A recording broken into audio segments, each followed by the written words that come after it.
मराठ्यांना मारण्यासाठी आलेला औरंगजेब हा 1707 मध्ये याच महाराष्ट्रामध्ये दफन झाला। पण मरणाच्या आधी औरंगजेबाने त्याच्या मुलाला एक पत्र लिहिलं होतं।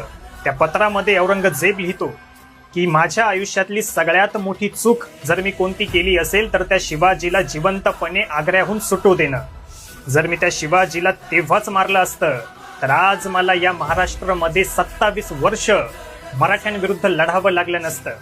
पुढे औरंगजेब असंही लिहितो की जर मी संभाजी बरोबर तह केला असता तर आज कदाचित मी दिल्लीच्या भव्य इमारतींमध्ये निवांत बसलेलो असतो।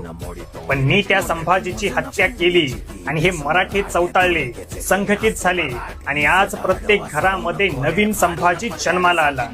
हे मराठे मला दिल्लीला जाऊ देत नाहीये, रोज मला जिवंतपणे मारताय, माझे सरदार कापले जात आहे, माझं सैन्य थरथर कापतंय।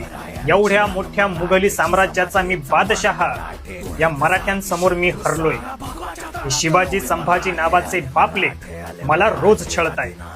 औरंगजेबाने मृत्यूपूर्वी हे पत्र लिहिलं होतं, त्याच्या मुलाला त्याने पाठवलं होतं।